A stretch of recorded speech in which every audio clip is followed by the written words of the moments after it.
This is your ultimate stop for everything sports. The Golden State Media Concepts Sports Podcast. Should I say more? From the NFL, MLB, the NBA to MMA, it's all in here. The Golden State Media Concepts Sports Podcast. Listen now.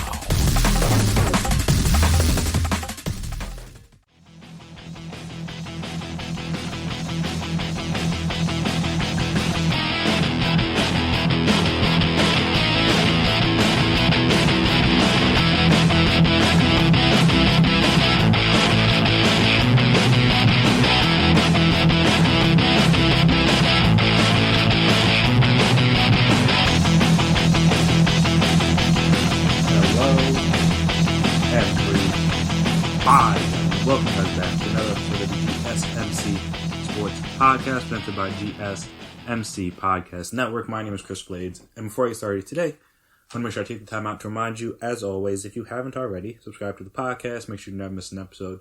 Make sure I was on top when we drop our latest stuff. Also, if you could please as well, give us a 5-star rating, write a nice review. Very appreciated, very helpful. Allows you guys like, would you guys dislike, the ways we can improve, all that fun stuff. And also, if you're on social media, we're on social media, so you can find us there: Twitter, Instagram, Facebook. We can talk, we can chat, we can debate, we can discuss. And I will say, again, we won't know how it's going to work out.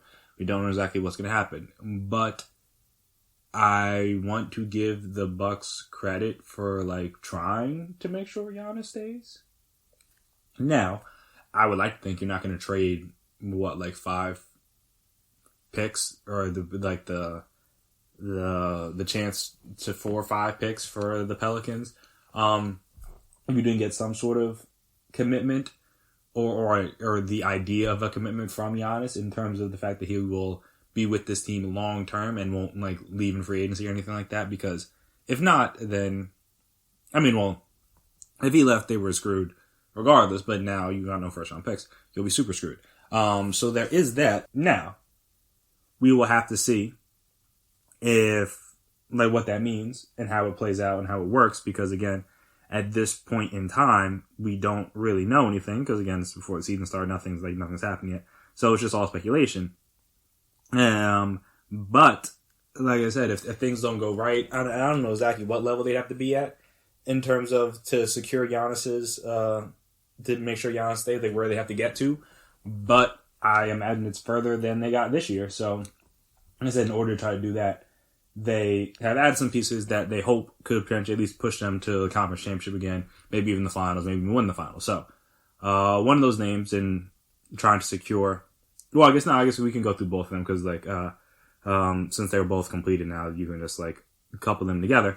But the 2 players that the Bucks are trading for in terms of an agreement, obviously nothing's official yet because I don't think anything's the moratorium and things aren't up yet. But the 2 players that the Bucks are trading for are Drew Holiday from the New Orleans Pelicans and Bogdan Bogdanovic from the Sacramento Kings. Again, obviously they're trying to prove to Giannis that they're willing to do whatever it takes to make sure the team is good, and they would do whatever it takes to make sure they secure the best team around him for now and in the future. So the Drew Holiday side of things, Milwaukee's sending Eric Bledsoe, George Hill, and 3 first-round picks, a 2020 first from Indiana, unprotected first in 2025 and 2027, along with a pair of pick swaps, in 2024 and 2026, which, actually, funny enough, is fairly similar to the deal that the Pelicans got from Anthony Davis. Obviously, they didn't get back the rights to Zion, or no, take that back. Not the rights to Zion. Who did they take with the 4th pick? No, I gotta look that. No, because Zion was already they had the number 1 picks. They were already gonna pick Zion. I forget which pick ended up turning. Was it? No, it wasn't Nikhil Walker. Who was it? I was thinking about that. I think they flipped it to someone else. That's what happened. They ended up trading back or whatever. It was supposed to be the 4th pick, but again, I don't think they ended up picking 4th. I think that was they traded with the Hawks or something. I don't remember exactly what happened with that pick. But regardless, they didn't get Brandon Ingram, they didn't get Alonzo, they didn't get Josh Hart, things like that. And like I said, they didn't get the pick that I think they ended up flipping back. But yeah, so like that's a little bit different, but still, it's 3 unprotected first, and then 2 rights to pick swaps, all after 2024. So again, it's a couple years down the line. We don't know what the future will hold for the Bucs at that point in time.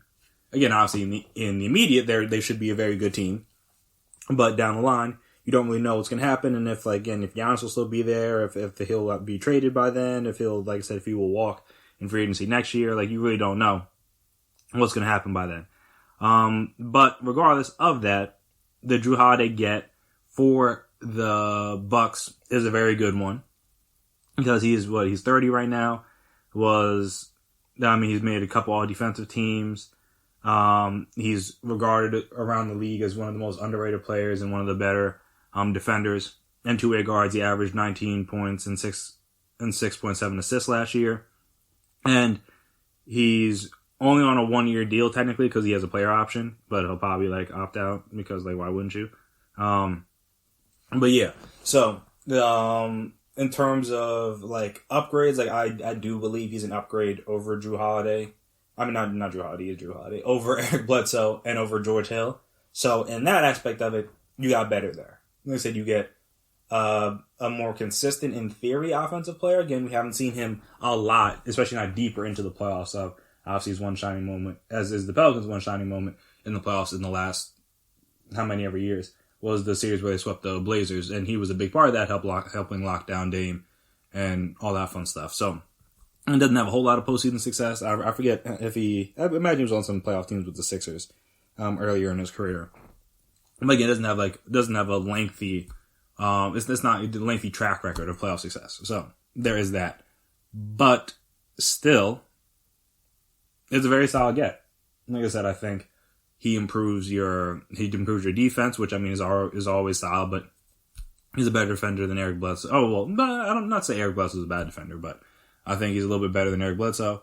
And offensively, in theory, he'll be more consistent. That's really Eric Bledsoe's big issue is that once the playoffs get there, he's just too inconsistent, consistently. And then when you go to the Bogdanovich side of things, you trade DiVincenzo. You trade DJ Wilson and Ilyasova in a sign and trade. You also got Justin James back or whatever, but that's not really the important part. And Bogdanovich is an interesting guy because obviously on the Kings, not that many people care about him or know about him. But he's actually he's also a little bit older than I thought. I forgot he came over a little bit late. But he's because he's 28, but he's a very, in my opinion, solid player, and he's also he's what they but what they utilize in terms of 3-point shooting. He's a solid 3-point shooter. He's 37% 3-point shooter for his career. Overall, he's averaged 50. He averaged 15 points last season, 3.4 rebounds, 3.4 assists. Shot his free throw percentage really down this year, which is weird. But like I said, a shot about 44% from the field. 37% from 3. So like I said, so he's a guy that could slide into that second, that shooting guard spot and provide good offense for them, for the Bucs. So like I said, that's another solid get. And again, the timelines match up in terms of age and where they're at in the league. Again, he's only his 4th year, but that's again because he came over from, I want to say, Serbia. He came over from Serbia late. So, he was a first round pick in 2014 and didn't play until the 2017-2018 season when he was already 25. So it took him a little while to get over here, but now he's here. Like I said, he's very solid. Wing player, very, like I said, solid shooter. Good. We go for the spacing and everything like that. So that'll be good.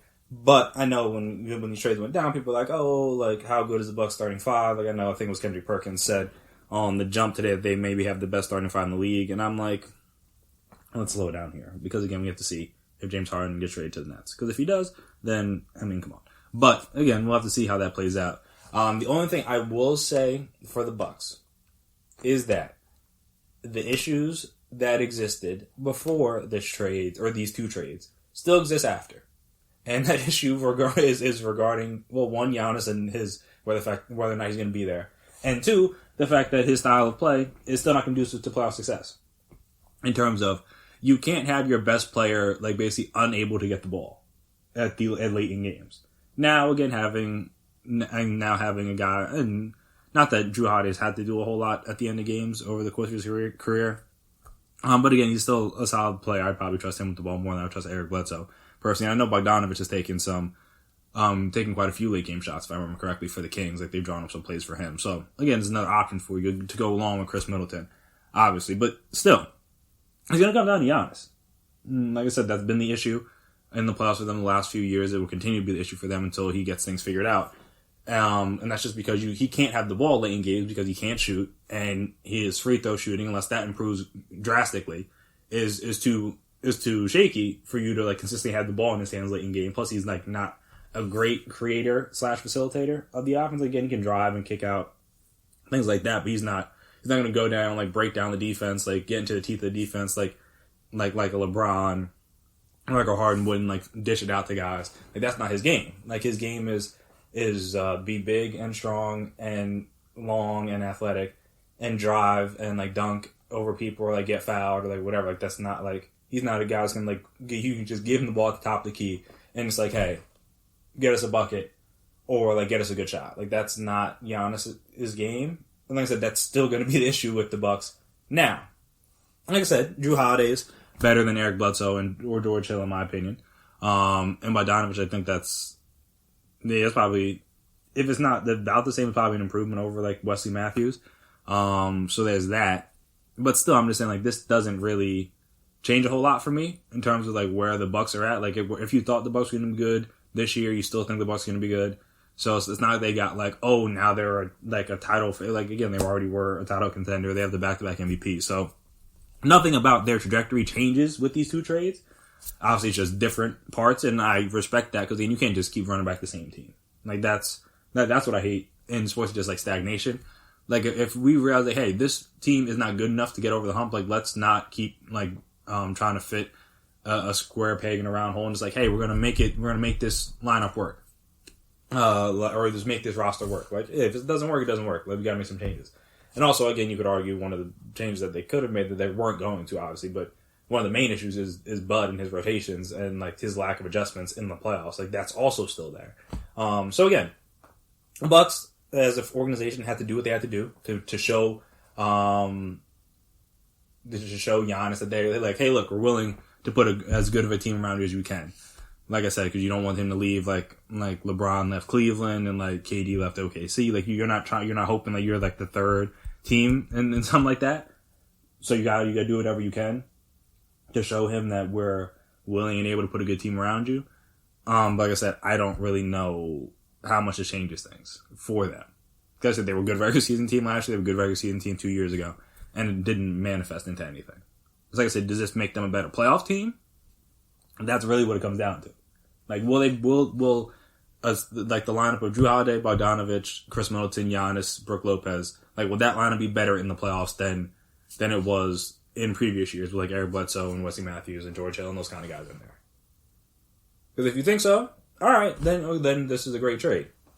And if you don't think so, then it's like, all right, like, you just gave up 5 picks for Drew Holiday. And like I said, for the Pelican side of things, like, it makes sense for them. Just because, again, Drew Holiday was like, he doesn't fit in their timeline. And you got a lot of picks back. Like, again, them and OKC, who I guess we'll talk about them in a little bit just because that trade did officially go through, so we'll talk about what they got. And also, again, some other rumors in the next segment. But like I said, them and OKC basically just have like this treasure trove of picks over the next like over the next like 5 to 7 years. That's only continuing to grow, it seems like. It may still continue to grow, especially for OKC if they trade away Steven Adams. But yeah, it's just crazy. But like I said, the Drew Holiday, while a very good player, probably would have been helpful for the team in terms of winning games and stuff like that this year. In terms of like the long-term plan for them, I don't know if he was in that. Like I said, he was on a 1-year deal with an option. And like, hey, instead of just having him play out the year and then leave, like, let's get something for him. And so like I said, Eric Bledsoe and like George Hill or whatever, like, that doesn't do a whole lot for you. But the picks do. Especially like when they're picks later on where Giannis may or may not be there. Which are obviously the ones that you would want. So like I said, the trade makes sense for both sides. I imagine both sides will be happy. The Bucks will obviously be happier if it means Giannis stays, because then regardless of how many picks you gave up, that's what matters. Like, you give up all your picks for this foreseeable future until Giannis retires. If it meant that, hey, look, he'll sign a supermax with you. So like I said, that's what this leads to. Then, hey, look, an A-plus trade. It worked. Now, if he doesn't sign a supermax and then you don't make it to the finals, then the trade looks a little bit more funny in the light. But again, that's for a way down the line. We'll have to see how that plays out.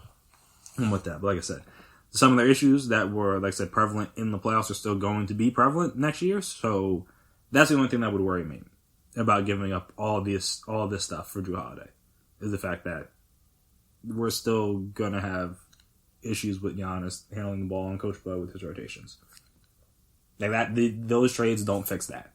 So like I said, until you can fix that, then I will have more faith in the Bucks, at least playoff wise. I still think they'll be a great regular season team, but and that's just me.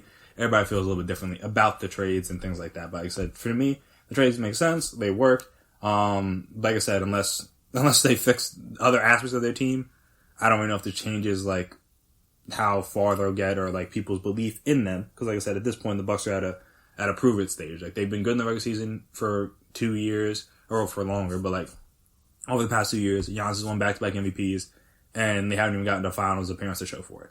So until they do that, then like I'm saying, then people talk about them a little bit differently. But for now, like I said, they'll still be a good team. So shout out to them. Like I said, you do whatever you can to make sure your star players are happy.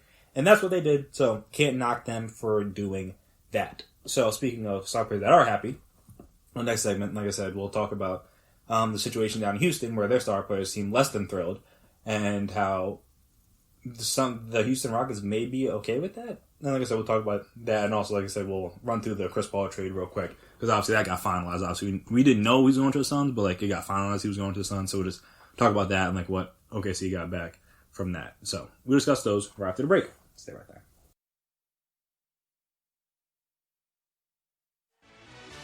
Are you looking for the very best NFL and college football podcast? Then check out the GSMC Football Podcast. Get the latest football news both on and off the field. From the NFL Draft to trades to the rumor mill to the NFL Combines, they got you covered. That's GSMCpodcast.com/football-podcast. Get updates on college rivalries, game day insights, and much, much more. It's football talk the way you want it. This show eats, sleeps, and breathes football. Don't forget to like them on Facebook and follow them on Twitter. Visit GSMCpodcast.com for more info.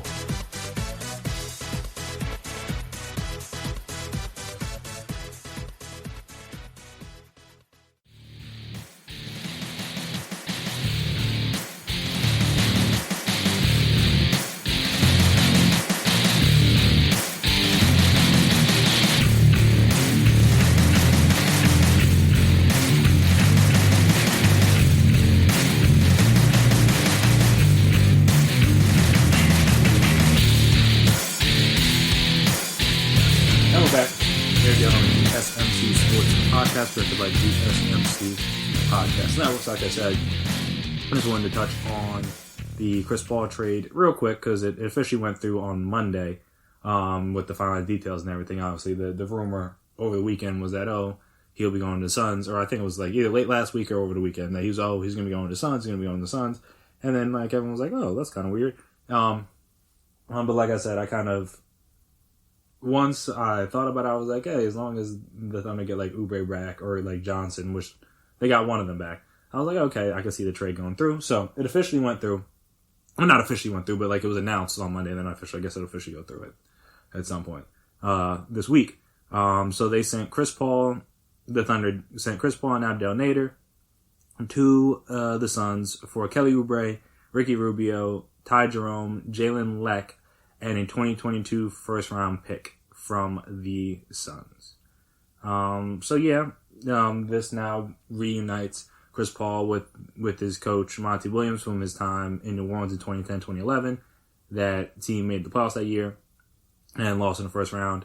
Obviously, as we talked about, Chris Paul's always spoke very favorably of Monty Williams back in December before the teams were matching up for the first time. I guess, like I said, back in December. So obviously Chris Paul's coming off a very good year. As we all know, All-NBA second team, led the Thunder to the playoffs, was the best clutch player in the league, all that fun stuff. Obviously, we know he still has that sizable deal left, with 2 years, over $80+ million. Obviously, the last year's player option. So again, thought he was going to be untradeable, and now he's been traded in 2 consecutive off seasons. So that kind of stinks for them. I mean, for him, this is again, you want to try to, especially later in your career. But again, actually, I don't know, because usually later in your career, you see guys like maybe bounce around a little bit more. Like middle of your career, you'd be a little bit more upset. But like I said, later in your career, you're trying to just win. So if that means you got to bounce around, again, you would prefer it to be on your own terms as opposed to being on the terms of different franchises and things like that. In terms of, like I said, they are trading you as opposed to you having a real say. Not to say that he didn't have a say. I imagine he let him know about going to the Suns. It's not like, I mean, he was already working out with Devin Booker. I think it was, because it was like late Tuesday night. There was already video of those two working out together. Obviously, I think they knew each other from a little while ago. I think like Devin Booker went to like one of his camps or something like that. So, like I said, they've known each other for a bit. Obviously, they haven't been teammates, but they've at least known each other, and I imagine they're already working on building that bond that you want as good teammates. So that's good to see. So at least he's not like upset about it. That's you'd hate him to get traded to somewhere, like I said, like the Knicks or like Detroit or like somewhere like that. No offense to Detroit. Like I said, the Pistons they're kind of like whatever. Just where like there's like no real promise. Like at least the Suns, they have Devin Booker, they have DeAndre Ayton, they still have Mikal Bridges and Cam Johnson. Like they have other interesting pieces around him. And again, they have a coach that he likes. So again, you don't really know exactly how it's going to go. And I mean, I'm not predicting them to be higher than like maybe like the 4th or 5th seed, most likely in the West. But for the Suns, that's pretty good. Like I mean, when was the last time they were 5th seed in the West? It's been a while. It's like I said, just getting back to relevancy and playing meaningful games late in the season and into the like playoff games and like that. That will be important for them. So like I said, if you hope that if he stays healthy, that'll be good. I'm gonna say this for the OKC side of things real quick. They might not even be done trading to the Suns because I know there was an old picture floating around of Danilo Gallinari and what's his name, Devin Booker from, I don't know when that was, but apparently like they took a picture when Devin Booker was a child, so that'd be kind of funny if they traded him there. But just in general, they're probably working on potential sign and trade opportunities with Danilo Gallinari. They still have Steven Adams that they could trade. Obviously, they could potentially trade Rubio or Oubre. I think Ruby. Danny Green's definitely getting traded. Don't know when, don't know how, but he's definitely like. There's no way he's even suiting up for training camp with OKC. Like that would make no sense. Rubio and Oubre are a little bit different in my opinion, just because again you just traded Dennis Schroeder. You just traded Chris Paul. You're going to need another point guard on the team. So I could see at least him being on the team for a little bit longer, maybe getting traded at the trade deadline. Oubre is a weird one, because like I say, he's on a 1-year deal. In theory, he fits into, like, if he plays well with the Thunder, like, I don't see any reason for them not to keep him, in theory, in terms of, like, free agency, if he doesn't demand massive amounts of money. And also, again, you don't really get the chance to, like, again, they have a lot of money to play with next offseason, when it's supposed to be a big free agency class. But, like, who's the biggest free agent that's come to the Thunder? I'll wait. I couldn't even tell you, and I'm a Thunder fan. I'm trying to think who's the biggest name, really. Oof. Yeah, it's kind of rough. It's kind of rough. Like I said, everybody they've gotten has been via trade or like I said, the draft. Like, I mean, Noel's not that kind of big, but he was a decent free agent. Like I'm saying, yeah, I'm really trying to think. Like, I should know this, but, like, I honestly don't know who would be the biggest, like, free agent signing in the history of the team. Like I said, if somebody can tell me, I'm going to be mad I don't remember it. But like I said, they don't get that many free agents. So, like I said, having all this money to play with is cool, if you are an actual free agent destination, which they, unfortunately, are not. So, like I said, they're going to have to try to maneuver things. That's why they accumulate all this draft capital, so they could like either draft guys or trade for guys. Like I said, in 2 to 3 years, when another star is very disgruntled, they'll have 50 million picks to potentially trade to whatever team. And like, boom, that expedites or speeds up the rebuild. So like I said, Oubre will be interesting in the very least. If he's on the season, if he's on the team to start the season, him and Shea will be getting fits off pre-game. So that's what I mean. If nothing else, the Thunder will be a fun team to watch in terms of just like the outfits they're going to put together. And like I said, that's even with trading Dennis away. Like Shea and Kelly Oubre are definitely two of the more intriguing guys when it comes to fashion in the league, especially on the younger side of things. So like I said, that'll be fun. But like I said, Thunder still aren't done. And maybe even the Suns aren't done acquiring more talent as well. So we'll see about that.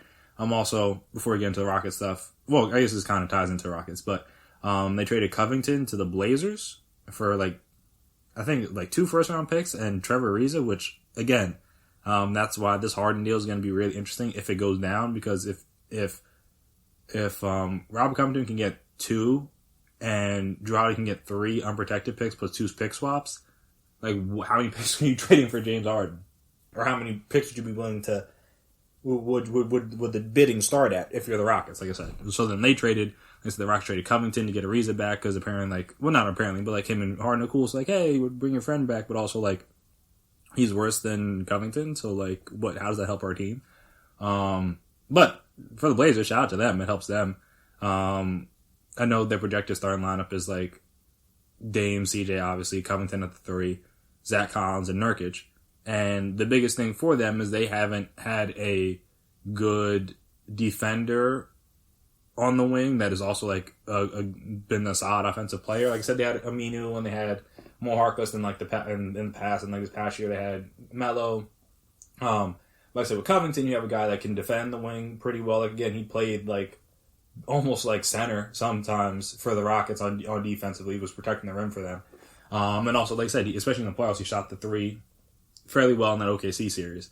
And then, like I said, that's his thing. He shoots 3s. He's inconsistent, but he shoots 3s. So if he's knocking down his 3s and he's playing very good defense, and that definitely bolsters the Blazers' chances in the West. Like I said, with Dame and CJ, again, they try, but they're not that great of defenders. So now you have one very good defender. Zach Collins, in theory, is a good defender, but he just fouls too much. And Nurkic, I don't think he's not great, but I don't think he's that bad either. So they needed at least somebody to defend on the wing, and now they got that. So shout out to them. That definitely improves their team. This is the Rockets' standpoint. Don't really know what they're doing, but hey, we'll kind of see how that goes.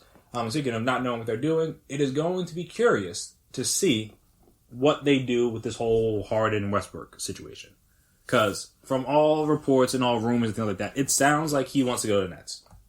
He's basically made it known that he wants to go to the Nets. Like I said, he could maybe get traded to the Sixers too, but it seems like the Nets are where he wants to go. Obviously, KD's his boy from back in the day. Apparently, him and Kyrie are, I don't know if they're the closest friends, but at least they're cool. So that definitely doesn't hurt. Then you have that. And like I said, the same thing with Russ. It's clearly, not that he didn't play well. Like I said, he was their best player from, the start of, 2020, from January until, the shutdown. He was better than Harden. They reshaped the team around him, and he was excelling in that. Then, obviously, the lockdown, or shutdown happened. Like I said, he got COVID. He was hurt in the restart and things like that. He never really got it going. So he was bad in the playoffs. And so there is that. So I can understand why they'd be willing to let him go. Plus, again, if reports are true that Tillman Fertitta is trying to shed salary cap and cut down on their payroll, I mean, not having Russ on the books definitely helps you with that. So we'll see about that. But then, like I said, his rumors are even more weird. We'll talk about those in a second. I'm gonna say with the Harden aspect of things. So okay, it sounds like he wants to go to the Nets, which is great if the Nets had more things that were good to offer. But like I said, their best asset currently is A, a bunch of draft picks, and B, Karis LeVert, which again, no shot at Karis. He's a very good player, maybe good enough to make an All-Star game or two eventually down the line. I think again, if the Nets wanted to keep him, I think he could be a very solid number 3 for them. But again, we'll see how that goes. I mean, if you can trade for James Harden, you trade for James Harden. So here's what it is. But yeah, him or Spencer Dinwiddie or Jared Allen or Nick Claxton, those are the young pieces you're going to get back. And none of those are even anywhere close to James Harden. Now, in fairness, when they acquired James Harden, he was not the James Harden they're trading away. So hey, maybe Karras with like more opportunity could turn into James. I mean, not going to turn into James Harden because James Harden's one of the best scorers, not only just in the league but maybe in the history of the game. Like I don't think Karras is going to be that. Like I said, at the time, James Harden was the sixth man of the year, like coming off of like a really bad finals. Like no one knew he was going to be this good. And like I said, I don't even know if the Thunder, if they knew he was going to be this good, they probably would have kept him over Serge. No offense to Serge, like it made sense at the time, but like obviously as we've seen, James Harden's been better than Serge Ibaka. So there's that. So like I said, they knew he could do this. I don't know if he would have been traded. And like I said, obviously the Rockets thought he could be good, but I don't think they expected him to be this. So like I said, maybe Karras could do that, but again, different system, different coach. Though Steven Silas, like Luka has credited him for a big reason for why he took a step this year, and also like again, he was the offensive guy. Their offense was amazing, so maybe Karras could put up even better numbers than he did like in the restart and things like that with Houston. Like I said, I don't think that's enough. Like again, I don't like those players are great, like all the picks or whatever because the Nets have them. Like that's cool, but that's not enough for James Harden for me. So like I said, it sounds like they want like a star and a bunch of picks. So if that's the case, then you trade him to Philly, in my opinion, because then you could get back in theory Ben Simmons and then like some other pieces and like a bunch of picks. But like I said, if it sounds like he wants to go to Brooklyn, now you're at an impasse here. Because like, all right, do we send him to the team that he wants to go to because he's done right by the organization, but doesn't have the necessary assets that we would want back? Do we send him to the team with the assets or with better assets, but like he doesn't want to go there, even though Morey's there? But like again, you don't really. If he wants to go to Brooklyn, then him going to the Sixers isn't Brooklyn. Like I said, or do you keep him? Like a sense like it seems like they're not. That isn't off the table in terms of keeping him and keeping Russ and just having them be disgruntled when they show up for camp in December in a couple weeks.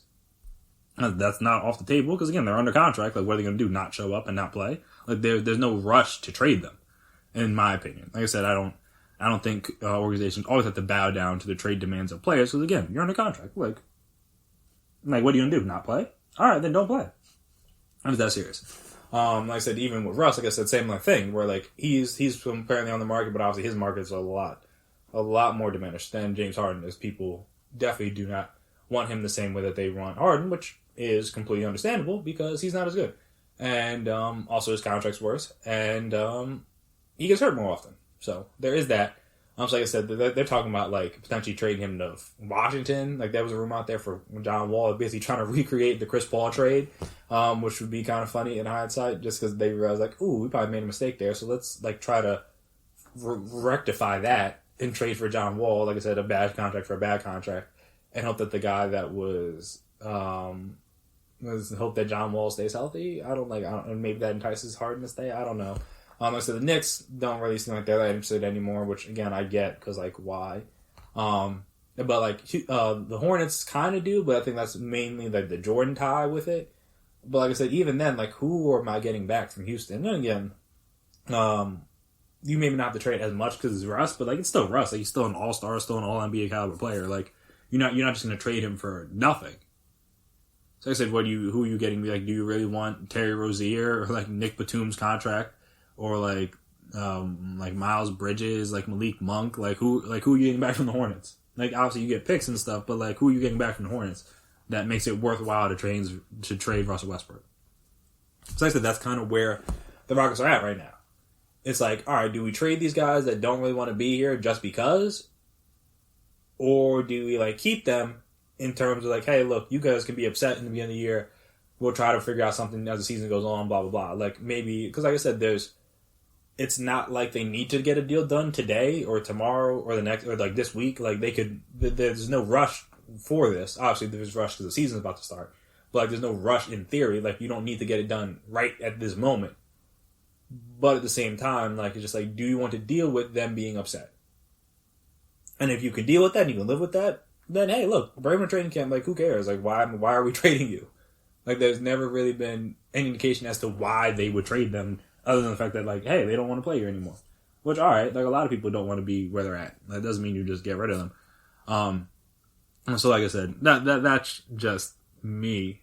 But, again, we'll kind of see how that goes with that. So, I don't know. and also the one other thing I will say about the Harden to Nets thing is everyone's worried about like, oh, how are they going to fit? There's only one basketball, blah, blah, blah, blah, blah. Get as much talent as you can on your team and figure it out from there, especially in a sport like basketball. Like basketball, there's only 5 people on the court. Each of them has more impact. It's not like in football or like baseball or something like that where like if you have a bunch of stars, like, all right, that works, but like you could have like a great receiving core and like a great running back, great quarterback, but if your line stinks, it's not really going to matter. Like at the Cowboys this year before Dak got hurt. And the same thing, like you have an all-pro secondary, you could have middle linebacker, like great linebackers, but if your front four can't get any pass rush, like, all right, your corners can't cover for 5 seconds. It's not possible. I mean, it is possible, but like you get the point. Like if you're consistently asking them to cover for 3, 4, 5 seconds, somebody's going to get open eventually. Like I said, that's just the nature of how this works. So like I said, or even like the similar thing. Like if you have a great pass rush on like you draft, like again, you got studs on the outside and studs on the inside. But your corners stink and the receivers get open within 2 seconds, the pass rush's not going to get there. Like I said, that's basically the story of the Eagles the past like 3 seasons. So, like their defensive line is great. Like I said, their secondary and their linebackers in terms of coverage stink, so quarterbacks need to get the ball out of their hands quickly, and the pass rush doesn't have a chance to get there. But like I said, in basketball, it's different because there's fewer people on the court. So if you have a bunch of really good players on your court, like that matters. Like they're like, in generally speaking, in like a sport like basketball, like talent wins most of the time. So like I said, get a bunch of talent and then like figure things out from there. Like I said, and I don't, and like from the way it sounds like these guys don't. I mean, they hadn't heard from Kyrie, but like I said, KD went to the Warriors. He didn't want to be in a ball heavy offense, even though his best moments were him isoing and getting the ball on his own. James Harden apparently doesn't want to be the James Harden he was in Houston all the time, where he's the offense has to run through him, he has to do everything. But again, we'll see what happens if he goes to the Nets. And like I said, Kyrie, he's also best in his isolation thing. So it'll be curious to see how it would work. I don't disagree that it would be an interesting fit. Like I said, everybody, like, anytime you, like, put these super teams together, you're like, oh, how's it going to work? How's it going to work? And then, like, they're shocked when it works. Because, again, great players will figure it out. That's why they're great players. That's all I'm going to say. I'm not saying it's going to definitely work. I'm not saying the Nets going to win championship. That's not what my point is. My point is, you figure that out after you get all the good players. Like, get the good players, then we'll figure out how to make it work. That's Steve Nash and D'Antoni and all his other assistant coach, Jock Vaughn. Like, that's their job. Figure out how it's going to work. Sean Marks just like, look, I get the best players that I can, and if James Harden's available, he's one of the best players in the league. KD and Kyrie don't seem to have a problem with it. Hey, we'll have to figure it out from there. So like I said, we'll see how that goes. What happens with the Rockets and like their star players, but there's definitely been a lot of movement over these first couple days, and it's only going to continue obviously with the draft being Wednesday, and then like free agency starting, I think, what was it, Friday? So a lot more player movement over the next week and a half or so as we head into the start of the training camps. So we'll see how that goes. After this next break, we will come back here and discuss the Monday Night Football game just a little bit. Obviously, it wasn't an exciting game to watch if you're an offensive guy like myself, but there are some pretty interesting takeaways that one can have after that game. So we will discuss those right after the break. Stay right there.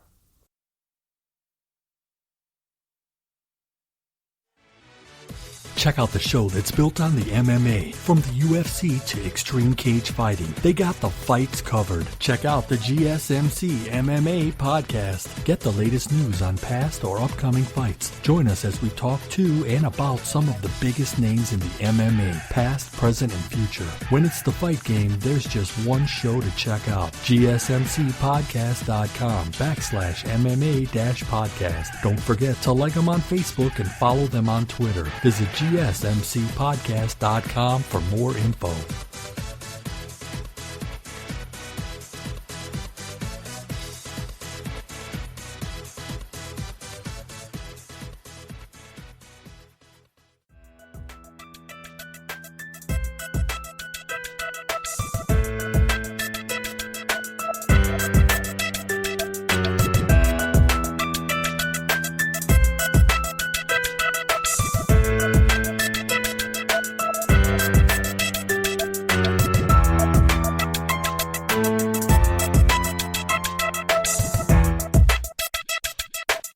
And we're back here again on the GSMC Sports Podcast, presented by GSMC Podcast Network.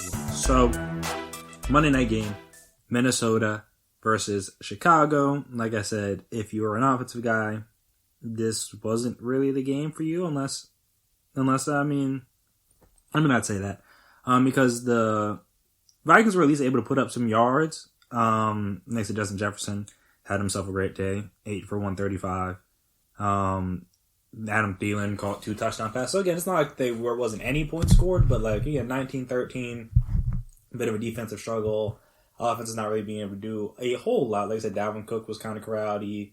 He had 30 carries for 96 yards, as long as his run was like 14. I mean, well, he had a 30-plus yard run. They got called back for like holding. I think it was on Kyle Rudolph. I could be wrong about that, because there were a couple big plays that got called back on holding. But I thought that was one. Like I said, he didn't really do a whole lot.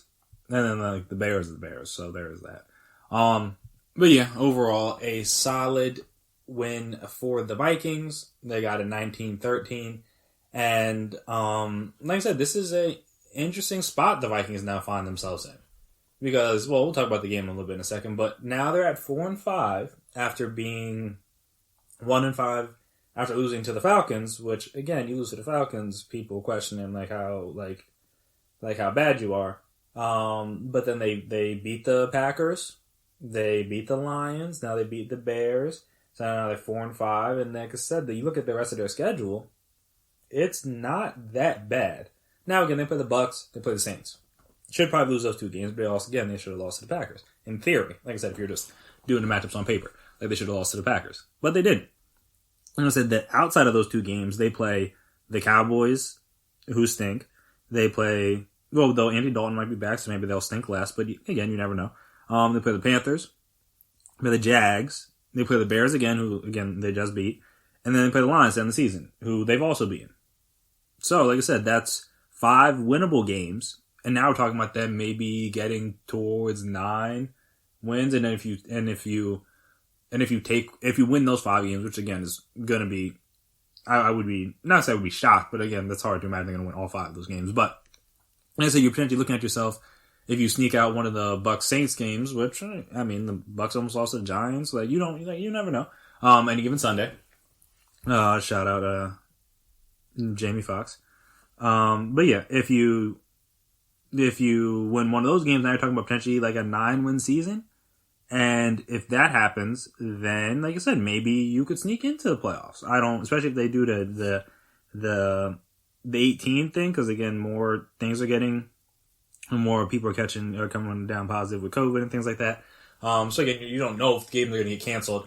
We're seeing it a lot in college football over the last couple of weeks. And again, NFL's going to try to do whatever they can to not have it happen. And also, again, they're not living on campuses with other college students. So there is that, though. I think their head COVID doctor, whatever, he did say that a lot of the spread, it seems like, is coming from outside of the locker room as opposed to being spread inside. So again, it's from them being out in the community, whether that's hanging with their families, whether that's being around their kids, whether that's going to stores or restaurants or bars or clubs, or meeting up with I'm not gonna say random other people, but just meeting up with people, friends, others, throughout the nights and throughout the weekends. That could be a part of it.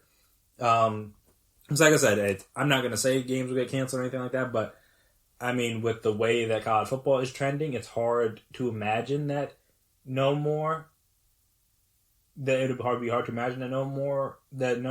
games get postponed or anything like that, and that especially at this point, this late in the season, postponed all but means canceled. So yeah, NFL's going to try everything they can to not have that happen, but that doesn't mean that the virus is going to care. Which is the story of the virus, that it doesn't really care about how you feel or your opinion of it or anything like that. It's here, and it's going to do whatever it wants. So, like I said, we'll kind of see how that plays out. But regardless, the Vikings schedule, not that bad, all things considered. So like I said, if you just want to look through the game real quick, it was at 19-13, not really a whole lot to be done. I think this was their second drive. Was this their first? I'm trying to remember if this was the first drive or the second drive that they scored the first touchdown on. No, because the first drive they had the fumble. That's what it was. First drive, Kyle Rudolph had a first down, and then he fumbled, and it was, even though it looked like he could have been down, but they didn't call it that. Hey, is what it is. So then he got the ball there, and then within 2 plays, Nick Foles gave it right back. Though, again, some people were arguing that, like, oh, well, not arguing, but like, if you follow some Bears fans, like, oh my gosh, can Anthony Miles catch the ball? And in theory, yes. Again, you get 2 hands on the ball, you should catch it. But again, he's running an in-breaking route. The throw is high and behind him. He's on not a full swing, but he's running the opposite direction where the ball is going. Like, it's not an easy catch to make. And then getting picked off by Harrison Smith, and then subsequently the Vikings scored a touchdown 6 plays later on a very nice catch by Adam Thielen. Again, his numbers may not be like astronomical or anything this season, but like, he's still a very good receiver. And like I said, plays like that and catches like that are just like evidence of like, oh yeah, Adam Thielen, still very good. He has 9 touchdowns on the year, so he's definitely very good. But in terms of just like yards and receptions and stuff like that, like he's down. He's one less reception Justin Jefferson right now, and like 200 less yards. So again, but still scoring a touchdown. So I mean, I feel like I'll take less yards if I'm getting an end zone a little bit more. And I said, you don't win games on yards either, so touchdowns are important. So I said they got that, and that was really the extent of the offense for the first half for both teams. The Vikings had 2 more drives before the end of the half where they punted and Kirk threw an interception. And this one was to I forget. Oh, this was the one to Khalil Mack. I forget if it got I think it got hit and then ended up going to Khalil Mack. So that's just a little bit unfortunate, but still interception. And then the Bears, on the other hand, just were able to kick 2 field goals. Like, it wasn't really able to do a whole lot.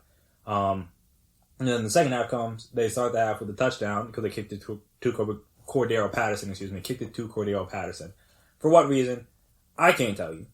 But that's what they decided they wanted to do. And as you saw on the sideline, Mike Zimmer was not happy about that because, again, why kick it to the guy that's maybe the best returner in the league? Like I said, him, the guy from the Saints. Like, there's probably a couple other guys too, but like in terms of kick returners, like he's arguably the best. Like, so why even do that? So he was livid, and it makes sense because again, the offense had done nothing. So why give them easy points? Well, not easy points, but why give them added points on special teams when it's clear the offense was not going to be able to move the ball consistently throughout the game? So again, you got that. Then after that drive, they were forced to punt, but then they were able to recover them off punt.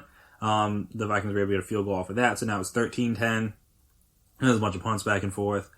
And so they were able to get a field goal to tie the game up. Then they had a nice little touchdown drive they put together.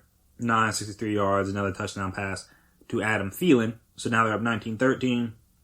And the Bears did what they do, which is not be able to move the ball. 3 plays punt, 5 plays turnover on downs, and 6 plays and a turnover on downs as well. I think the last drive, that was when Nick Foles got hurt with the hip pointer or like hip flexor or whatever injury and had to get carted off the field. That was kind of scary at first, just because again, anytime you see a car get brought out for a guy, you're always a little bit nervous. But apparently, I don't think it's not good, but I don't think it's like that bad.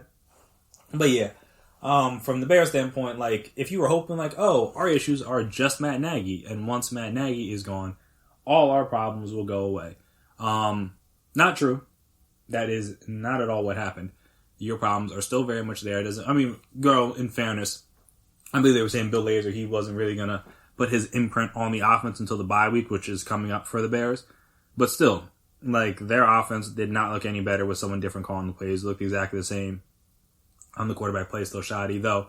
Again, the offensive line is still very much an issue. They can't really run the ball that well. And like I said, when you're one-dimensional and that one dimension is already not that good, it makes your offense even worse. And that's like the issue with the Bears. And again, as I said, you could say this for years, but like if they just had like an average offense, they have probably 8 wins right now. And I thought I saw a stat on NFL Live where it said like I guess I can check this. But I thought this was like the 5th time they've held somebody under like 20 points this year the defense has. So like I said, the Vikings had 19. They held the Panthers under 20. They held the Bucks under 20. They held the Colts under 20. And they've held the Giants under 20. So again, they normally, so I guess they've lost 2 of those games where they've held their opponents under 20 points. And like even like the most points they've given up this season is 26 to the Falcons, funny enough. And 26 to the Falcons and the Saints. Those are the 2, and then again the Saints game had to go to overtime. And the Falcons game they won. So there's that. But yeah, like I said, the defense just needs the offense to be like average. And like they'll be fine. Like I said, the Bears can't even do that right now. Like I said, it's a little bit of everything that's the problem. Like I said, Allen Robinson can't get the ball efficiently enough, so like that's a problem when your best receiver can't get the ball. The non-Allen Robinson receivers are like all right at best. Like I said, the running game non-existent. The play calls and play designs like very uninspiring, and then the offensive line is bad. And then you have a quarterback in Nick Foles that's in there right now that is not very mobile. So it's not like he can like do some things with his feet and like maybe evade the rush or things like that. Like a Mitch could do, even though Mitch stinks. So like I know I've seen some people advocate for him to come back, and I'm like, that's a bit of a stretch for me because he's like not that good. So like, what are we doing here? And I said Nick Foles is also not that good. So like again, it's 12-1, half dozen. No, 6-1, half dozen in the other.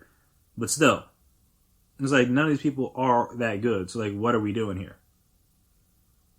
Like, what are we doing here? Like, why would we?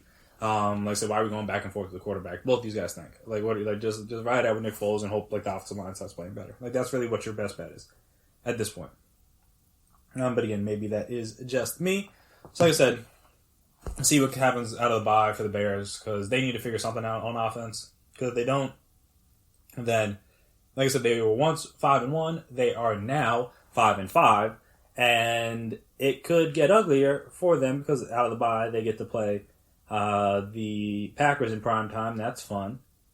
Though, I mean, they play the Packers twice, and that's the best team they play on their schedule left. But then, like I said, they play the Falcons. I mean, they play the Vikings again, who they've already lost to. They play the Lions again, who are playing better than they were early in the season. And again, they needed to come back early in the season to even win that game. They needed 3 touchdowns in the fourth quarter to win that game. So, like I said, who knows what the Lions situation could be? And then who else they play? They play the Jags, who just played the Packers stuff. Excuse me. So, who knows about that one? And then they play the Texans as well, who aren't good, so they should be the Texans. But again, the Bears aren't that good on offense, at least. So you can't write anything, you can't pencil anything in as a win until you see that offense improve. So, like I said, that's where we're at. We're 2 teams in the division going in opposite directions currently. Like I said, if you're a Vikings fan, you're feeling better about yourself. If you're a Bears fan, you've lost basically all hope in making the playoffs at this point until, like I said, maybe something turns around. But like when you were 5-1, you're feeling good. You thought like, hey, this team is who we thought they could be, and now you're 5-5, and you're like, I mean, you'll be lucky to, like I said, you'll be hopeful that you can finish with like 9 wins at this point with this offense. And like I said, you don't know, maybe things change after the bye, they rework some things, they figure some things out, change some guys on offensive line. Like I said, maybe they insert Mitch back in. Who knows? But like I said, right now the offense is just not good enough. And like I said, they don't need it to be great. They just need it to be like average. And right now, it's terrible. Like I said, if you're just not terrible, like they have at least 2 more wins right now. If the offense is just not terrible, but that's kind of where we're at. So see kind of how that goes. But yeah, shout out to the Vikings. Or shout out to Kirk Cousins for getting his first win on Monday night. I believe he was 0-9. I believe heading into this game, which is a wild stat for a guy that's been in the league for so long and obviously has played a good number of Monday night games to not have a single win is kind of wild. But hey, finally got it, so shout out to him. And also, again, shout out to Justin Jefferson, continuing a potential Offensive Rookie of the Year campaign. As I said, still putting up numbers. Dalvin Cook, his MVP stats took a little bit of a hit, but he's always kind of had struggles with the Bears, and I don't think it's a coincidence that after Akeem Hicks kind of went out, like all of a sudden he got better running late and was able to get break off the bigger runs. Like I said, I mean, he's still Dalvin Cook. He'll be fine. Like I said, they play the Cowboys next week. Like come on. Yeah, he'll be all But yeah, shout out to the Vikings, and like I said, Bears fans, I feel for you because like you guys don't deserve an offense this bad with the defense this good. Like, there's one thing if your whole team is bad, all right, then like it is what it is. But when your defense is Super Bowl caliber, like it's good enough to get to a Super Bowl with, and your offense is just like anemic and abysmal, and like you guys like getting to 20 points is a struggle, I would be upset. And this is coming from someone that has watched the Eagles offense, every Eagles offensive snap over the last like 3 seasons where offense has been a drag to watch. So I know what bad offense looks like. And the Bears have a bad offense. So unfortunate for them. Speaking of unfortunate, we'll come back here and discuss the unfortunate situation with the Saints and Drew Brees and his injury, and how it may be Jameis Winston time, and what that can mean for the Saints and what that can mean for Jameis. So we'll discuss that right after the break. Stay right there.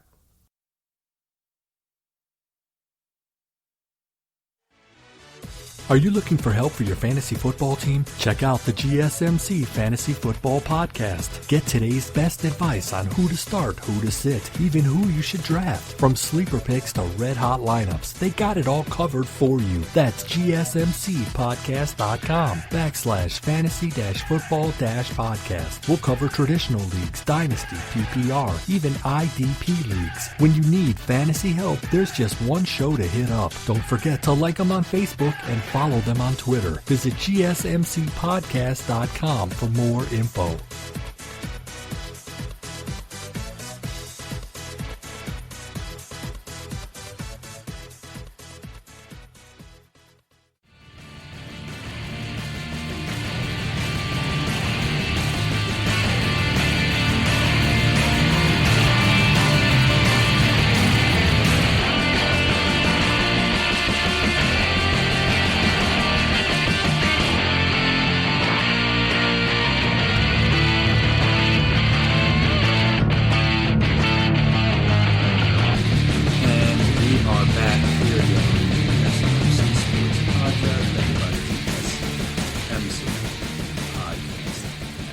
So, Drew Brees, after his MRI and other tests were done on him, apparently has multiple fractured ribs on both sides of his chest and a collapsed lung on his right side, according to his sources came out Monday.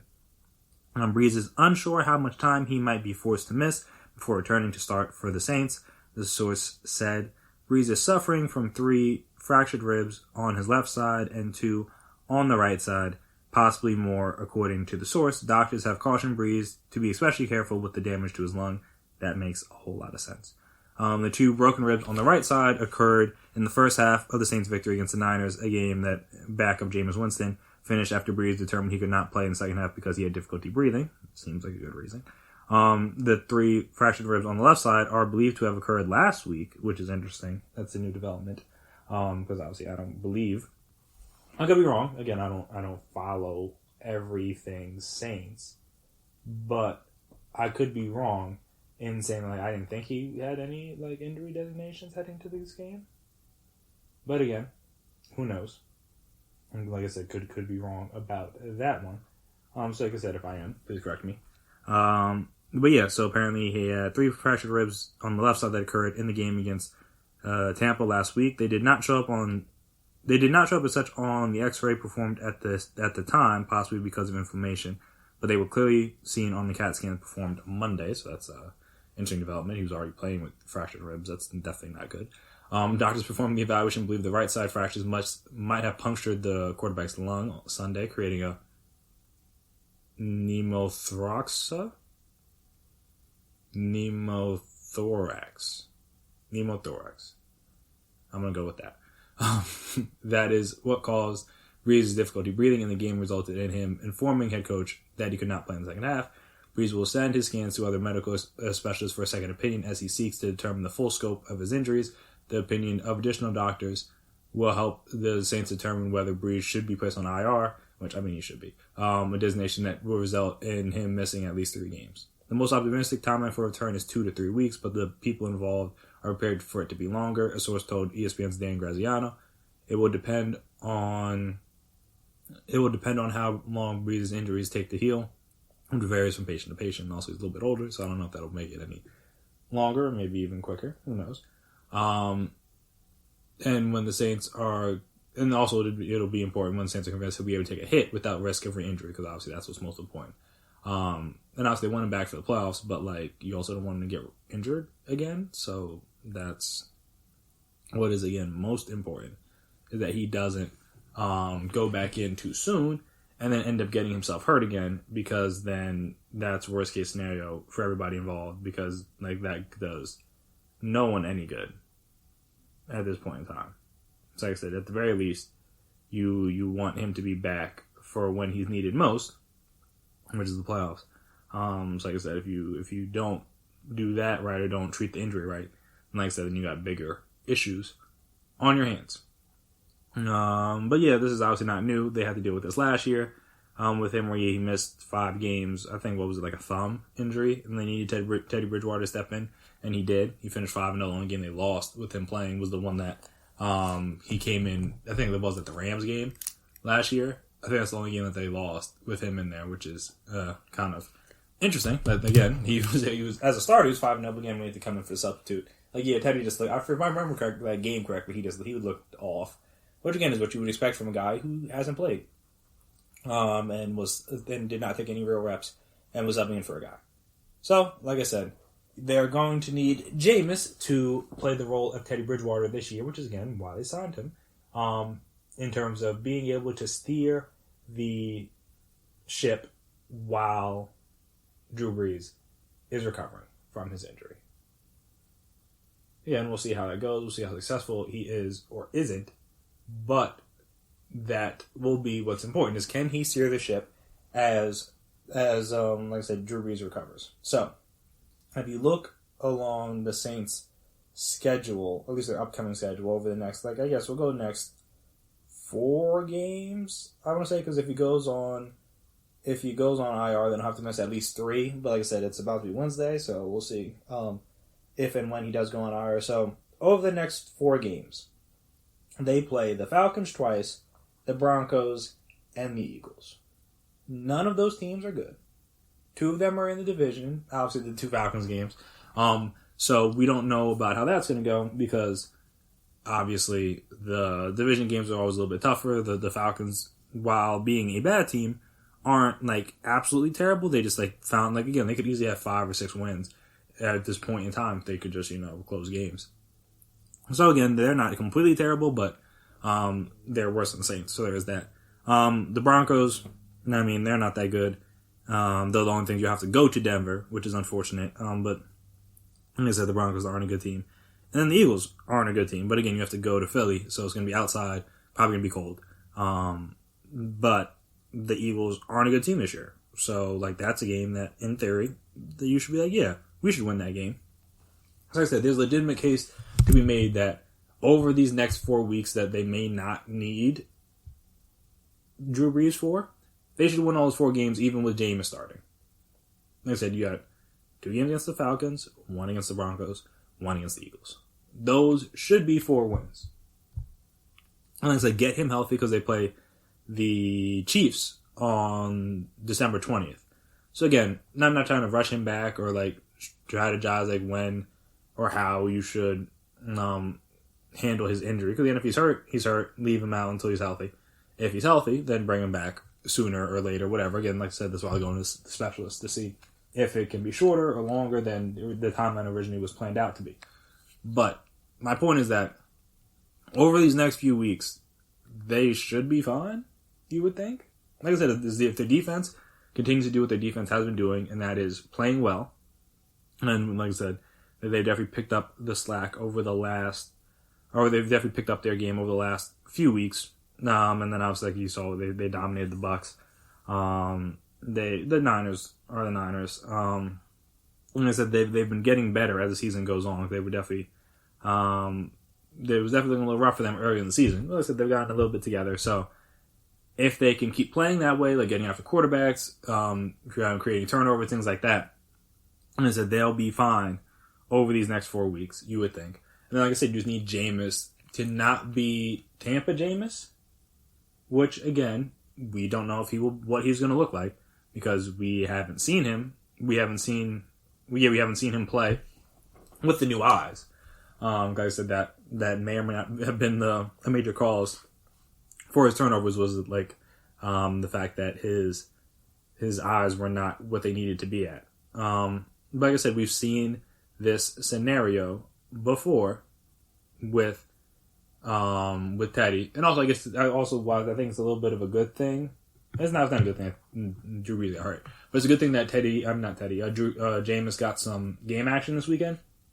Unless they can knock the rust off, because he hasn't played since like whenever their last game was in December last year. Like it's been almost probably like 11 months, somewhere around there, since he was last on a football field.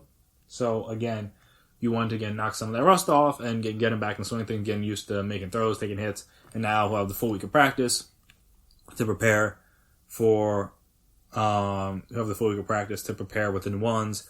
Like, you get the chemistry, try to get the chemistry down with, like, the Michael Thomases and the Alvin Kamara's, Emmanuel Sanders, Jared Cooks of the world. Like, you're going to want to get that, situated, like I said, heading into a game against a defense in the Falcons that should be exploitable. You would at least think. Like I said, he's going to need to, like, shake some things off, and, like I said, they have to try to tone back the decision-making, because that is the one thing I will say about Teddy is that like he's very risk averse. So like I say, he's not really gonna force a lot of things. Not to say he's not gonna turn the ball over, but he's not gonna be like chucking the ball down the field for fun and like forcing throws and things like that. That's not really his game. It's never really been his game. So, and again, that's not to say it's not Drew Brees' game, but like he's very efficient, very accurate quarterback. So you don't have to worry about those type of things. So Jameis is a different style of quarterback in that manner. So you don't have to worry about that and try to curtail that. But, like I said, the offensive weapons are all healthy now. Like I said, Alvin Kamara is having himself a great year. Michael Thomas is back and healthy. You still got Sean Payton calling plays. Like I said, Emmanuel Sanders is healthy. Jared Cook is healthy. They still got Taysom Hill that can do some things. So, and their line is very good, relatively speaking. So, like, he's going to have in a better situation. I mean, maybe not better weapons than he had with the Bucs, because their weapons were quite good. But I said the line should be better, which is, I think, was a part of the reason why he struggled last year. Was on top of the fact that, again, maybe he couldn't see, was the fact that their line was bad. He was just trying to make throws, he wasn't getting hit, things like that. And like I said, bad line will cause bad quarterback play. So there's that. And like I said, their defense and special teams for the Saints have been good quite a bit. I think they had some low scoring wins last year with Teddy Bridgewater in there, just because their defense did what they had to do and the offense did enough. So, like I said, if they can just do that, and like I said, James is at least going to be pushing the ball down the field. He's going to try some things, going to do some things that may be a little bit more aggressive than the Saints have normally had in the years past. But that'll be a good thing and a refreshing change for the offense.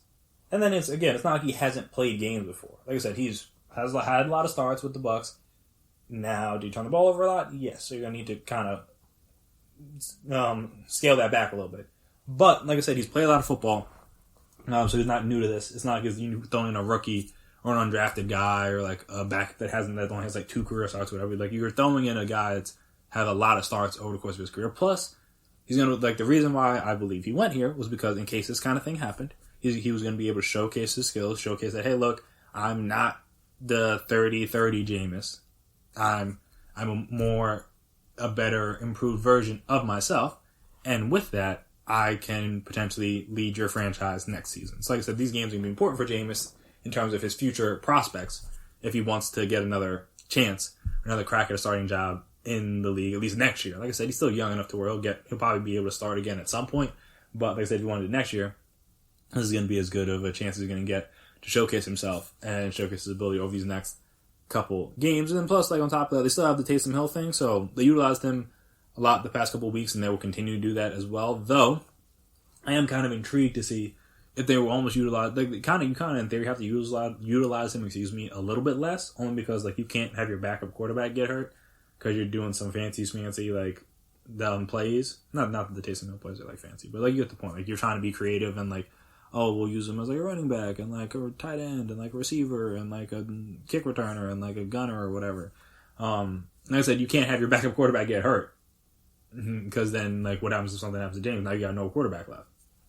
Like I said, they're going to have to be smart, or Sean Payton's going to have to be smart with him because of the fact that they are now down a quarterback. Like, again, when you have 3 quarterbacks, all right, like, you're still fine. Like, something happens to Taysom Hill. Okay, it hurts your offense a little bit, but again, Drew Brees still out there. If something happens to him, you still got Jameis. Like, you'll be fine at the quarterback position. Like I said, now with only 2 quarterbacks, or I guess we'll see if they have to add another quarterback to the roster, if they put Drew Brees on IR. Then, like I said, if something happens to Jameis and you're doing all these plays with Taysom Hill and something happens to him, then you're down to no quarterbacks. So, again, you have to be smarter about it, but like I said, that'll be another wrinkle that the Saints will have that they can add in to the offense. Again, try to make life easier for James. Not to say that he needs it, like he needs to have like training wheels on him or anything like that, but like I said, just to make sure he doesn't like lose you games, you need to like make sure he's not just out here turning the ball over 3, 4, 5 times a game, because then they'll start losing games, and that's not what they want. They're at 7-2 right now. So again, you want to try to keep that record where it's at, and plus with the Bucks still being a very solid team, regardless of their outcomes against the Saints, that you're going to need to continue to win games. Like I said, make sure they don't pass you in the division with Drew Brees out. And then plus, like I said, as I've said a couple times, you have winnable games these next few. It's not like they are facing a tough gauntlet of games where it's like, oh, Lord, we really need Drew Brees for this. Like, no. Like, would you like to have Drew Brees? Of course. He's your starting quarterback. You always prefer to have your starter in there than the backup. But, like I said, there was a time for the backup to be in. It would be this 4-game stretch where you're playing teams that aren't really all that good. So, yeah, we'll kind of see what happens with that this weekend, because, like I said, they lose to the Falcons, then, things get a little dicey. But then, we'll have to see how they lose to the Falcons. Like, if it's because James turns the ball over 3 times, then it could be shaky. If it's because the defense doesn't show up, then again, it's a completely different story. Like I said, we'll have to see how those games play out. Like I said, good opportunity for Jameis, and like I said, you don't want to see Drew Brees get hurt, but if there was a part of the Saints schedule for him to get hurt, it would probably be this one. So, like I said, we shall see how that plays out over these next 2, 3, 4 weeks, however long it is, that Drew Brees will be out of the lineup. But yeah, seeing as it is about to be draft day, or by the time you guys hear this on Wednesday, hopefully, it will be draft day. So we got to talk about that. I haven't talked a whole lot about the draft in a while, so I said I'm not going to go through the whole draft and like go through all 30 teams and things like that. But like I said, we can do that as more of a recap on for Friday. But again, we'll go through like the top 5, what I would do if I had the different teams of guys maybe I would select if I'm the GM. Again, I'm not. But if I were the GM, who the guy that I would pick for what I think the teams could utilize or what I think the teams could need, things like that, we will discuss right after this break. So stay right there.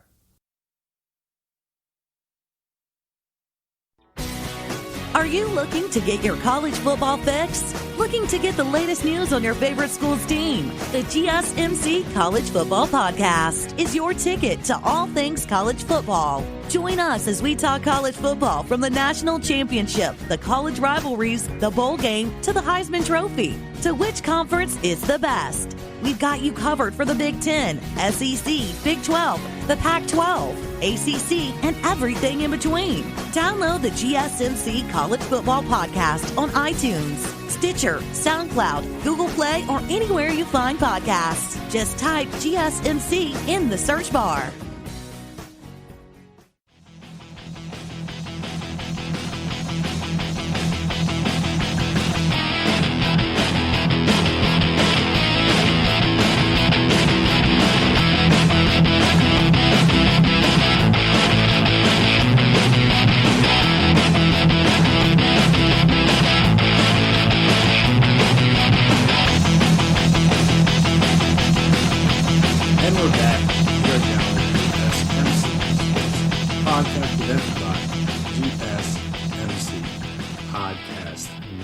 So, like I said, the draft, well, it's tomorrow for me because I'm recording this on Tuesday night. But it'll be today for you guys. It'll be Wednesday. I feel like it's been forever since like any college basketball was played. So definitely a long time coming for this and for these players. So shout out to them for being able to finally have their moment. Now, it will be virtual. So they will have to get their fits off virtually. Which means I don't know how they're going to be able to showcase the pants or the shoes, because sometimes, brothers be showing up there with the shoes. Sometimes they come out with the no sock look.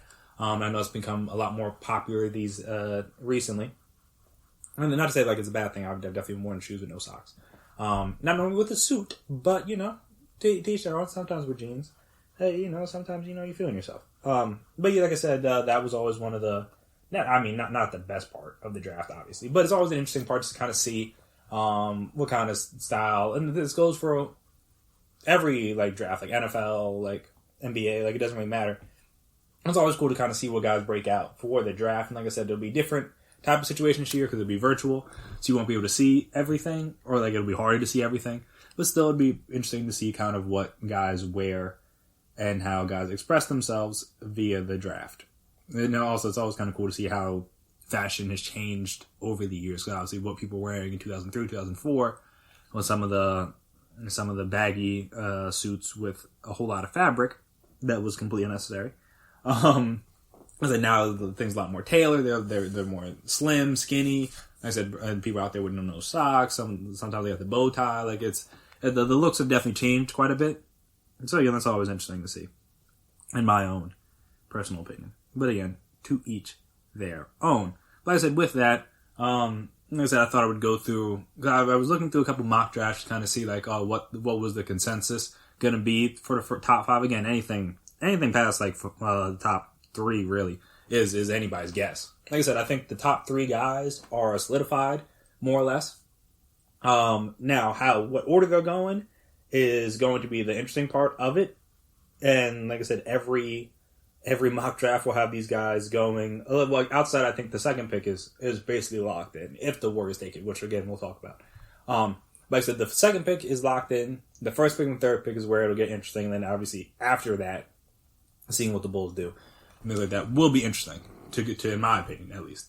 So, like I said, start off with the number 1 pick, the Wolves. Now, I'm not the GM, not the president, not anyone that's in charge of making any sort of basketball decision over there in Minnesota.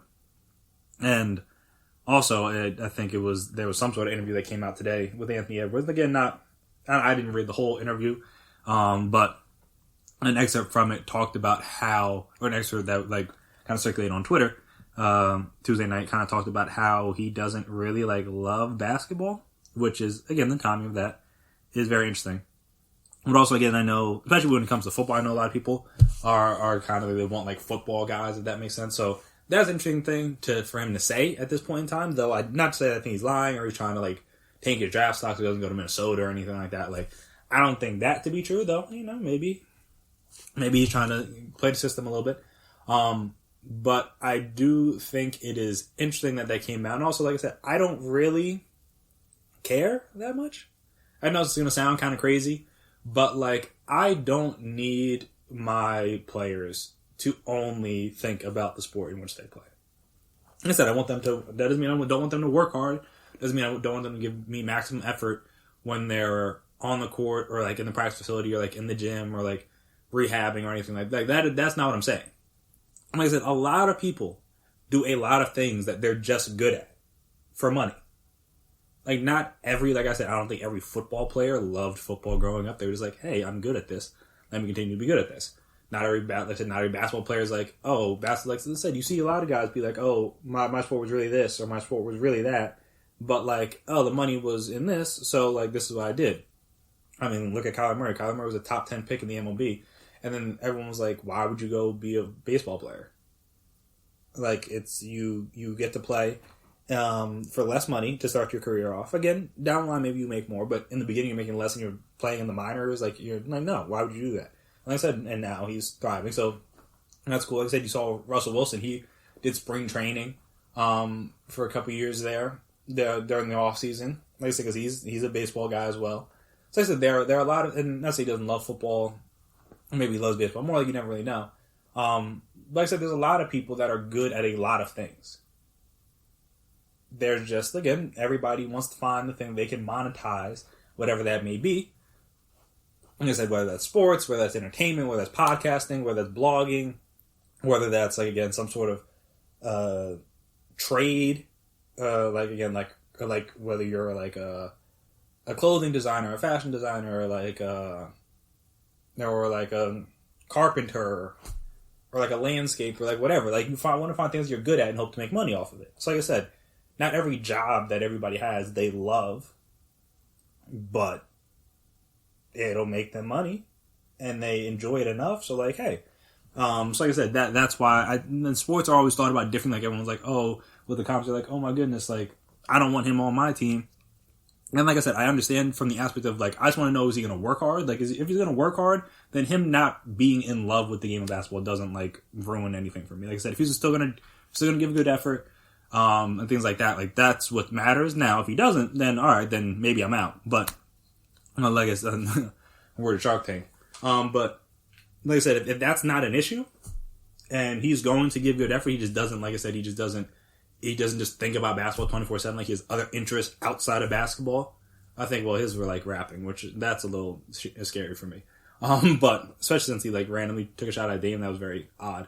But whatever. I think he said he wanted to, he liked the NFL more just because they can like celebrate and things like that more, which I do think is very true. Like I don't like how like you basically can't do anything without getting fear of a technical. Not that again there aren't penalties in the NFL, but like you're allowed to dance and celebrate. They did a whole segment on like the Monday Night Football show about the gritty and like Justin Jefferson and how he does it. Like granted he didn't get to do it in the game, but like that, like you couldn't do that after a dunk or after a big shot and without getting called for a technical. We couldn't have a group celebration or anything like that. Like I said, you stare at a guy for too long or say something to a guy on the way down the court like it's a tech, and it's just like it's stupid. I said certain aspects of this conversation I understood, but like I said, that was the big part. Just like, oh, like if he doesn't love basketball, like is that a big deal? Like I said, to some people it will be. And to me, if you have other things that interest you outside of basketball, but you're still good and you give good effort and you work hard and things like that, I'm not gonna be that mad about it. Now said that if you don't work hard, that's a different story. Then we got to figure, but you got to figure that out beforehand. You don't want to figure that out after you've already made the pick. But like I said, that's for the Wolves to decide. So speaking of that, saying all that, I still think the Wolves, if all things are equal, like I said, I didn't do any scouting. I don't know what their opinions of these different guys are. But I said, based on just what they have on the team, I feel like Anthony Edwards makes the most sense. Now, that doesn't mean if they think he's not the best player, and they think LaMelo Ball is the best player, they think James Wiseman is the best player, all right, cool. Go with that.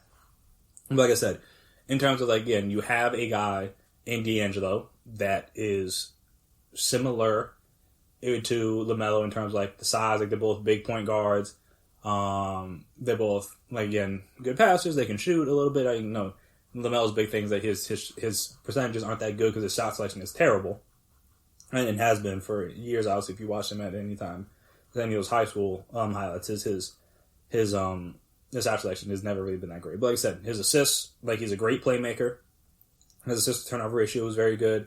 Like I said, he played against adults and grown men overseas and has been doing it for years now. So that's also a plus. Like I said, that again, it's not the EuroLeague like where Luka came from or things like that. But like I said, that clearly helped him make the transition into the NBA and make it a lot easier. Like I said, not saying that LaMelo's going to be Luka, but like I do think experience against that as opposed to like college guys isn't always the worst thing in the world. Like I said, you have a guy that's very similar to LaMelo and D'Angelo. Then, like I said, in terms of Cat, like I said, I know their president or whatever was on the jump. I think talking about like, oh, because Cat can like be out by the three or whatever. Like, oh, like you could have both of them on the court at the same time. Like I get that, but also like, who are they going to defend? And not that Anthony Edwards is a great defender or anything like that. So that's the one thing I will say is that, and not that any of these top three guys like are great defenders. I don't really know about Wiseman too much outside like high school stuff. Because again, he played like how many ever games in college? It was very short lived. And like I said, Anthony Edwards, offensive guy. LaMelo's an offensive guy, but again, he has the size to, in theory, and same thing with Anthony Edwards, has the size to be at least above average defenders. And I said Wiseman is another situation where like you would think he'd be a good defender, and just like you think Cat would be a good defender, but he's like kind of not. So like I said, with Wiseman, it's like, all right, but then if you play Cat at the 4 or play him, like who are they defending? And it's like a very interesting scenario. But like I said, all things considered equal, I would take Anthony Edwards first if I'm the Wolves. But that's just me. Like I said, if they think LaMelo's the best player, all right, cool. I'm not mad at that. If they think James Wiseman's the best player, all right, that's a little bit weird because, again, Cat's your best player and they play the same position. But all right, you can make it work. Like I said, in theory, D'Angelo could play the 2. with LaMelo there. So like I said, that's not the worst thing in the world. Sorry, I think it should be between LaMelo and Anthony Edwards. But again, they go Wiseman, that's a little bit different story. Now, I said the second pick is, I would trade it from the Warriors, but like, I don't know who you're going to trade it for at this point, because like, if it's not going to trade it for Giannis, you only need like Bradley Beal, like, I don't know what other, like, you need a big in theory. Like I said, you're not going to trade it for Cat.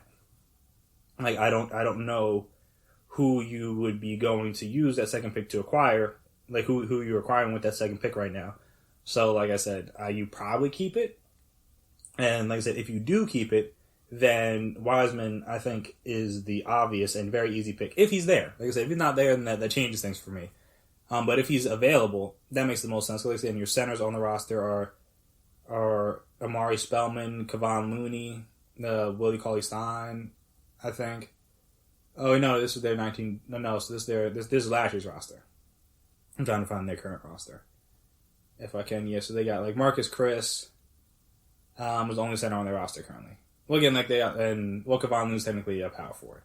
So like I said, their big man situation isn't really that great. They got, like, Pascal, too. Like, their big man situation is not that great.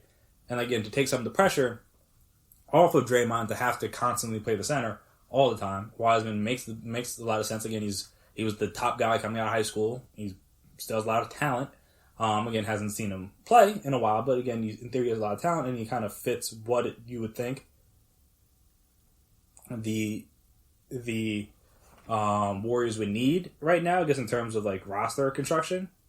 But at the same time, again, I would trade the pick if I'm them. But like I said, if they don't, then Wiseman makes the most sense. And then that leaves, so then now you're at the third pick, and if you're the Hornets, what do you do? Guys, like, you're probably not like if they're trying to acquire Russ, they're not going to give up the third pick for Russ. That's absurd. But if you're trying to acquire Russ, then maybe you don't go LaMelo. Maybe you go with like, what's his name, Denny, the foreign guy. The Israeli. Just because again he's a young guy, like 20 years old, 6'9", 215. Good field goal percentage. Still needs to work on his three a little bit. But good field goal percentage. Again, he's played overseas for years, so again, maybe he'll be able to make a better transition into the due to that professional experience. And like I said, also like their point guard situation like isn't like that bad. Granted, LaMelo would be better than Devontae Graham or whoever else they have at that position. But again, if you're trying to acquire Russ, which they supposedly are, maybe you don't need LaMelo. Or like I said. And then that leaves him for the Bulls, which I think would be a good pick for the Bulls, because they need somebody at the point guard position to kind of help run that offense and run that team. Now, again, I don't know what Billy Donovan's looking for in terms of that, but again, you saw what happened when they had a good point guard last year that can kind of control things. Like they were the best clutch team in the league. Not to say that LaMelo's going to be Chris Paul, obviously, because that's a very tough ask for a young guy, or even just a guy in general, a point guard coming to the league, to be as good as Chris Paul has been over the course of his career. But, like I said, I think LaMelo in Chicago, if he could, makes a little bit of sense. And like I said, now, if LaMelo falls to the Hornets, like, and he's the best player on their board, take him. Like, don't just not take him because you might acquire Russell Westbrook. Like, there's no guarantee of that. So, I could see that, but again, or even if I'm the Bulls, like if LaMelo falls past 2, hey, maybe you trade up or try to trade up. I think there was rumors about them potentially trying to trade up. I feel like LaMelo's their guy. If the Bulls don't take him, because I feel like LaMelo on the Warriors kind of is a mess. Like I said, again, you got him, Steph, and Klay. Not to say that it couldn't work, because I think it could, but I feel like that's a bit more congested in terms of their wing rotations. But again, you make things work. And plus I just think like Wiseman's a much better fit, personally. As I said, now all of a sudden LaMelo falls to 3, you're Chicago, maybe you swoop up and get him. And like I said, if you're the Hornets, like if you feel like your situation is like you don't really need a point guard that badly, though you would, just because LaMelo's obviously going to be the best player on the board at the time, or at least in theory is. Again, if you have Denny or somebody else above him, and they teach their own. But like I said, so if you're the Hornets and you like LaMelo, then take him at 3. If you're the Bulls and you like LaMelo, try to trade up to 3 to get him.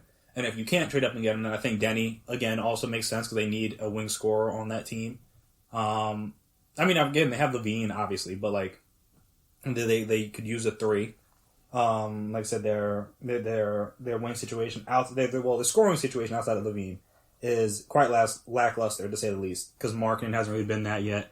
They still got Carl Stein, they obviously got Kobe White, so like I said, they don't necessarily need a point guard per se, but like I said, they do kind of need some scoring on the wing, and like Denny, in theory, could provide that, you would think.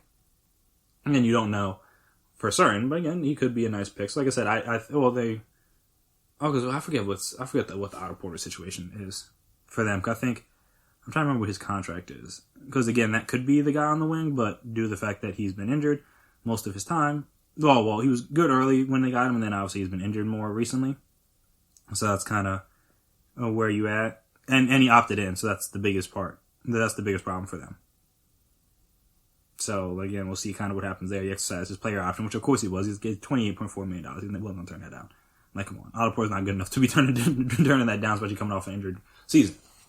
I'm saying Otto Porter's not going to be he's not the future of the team.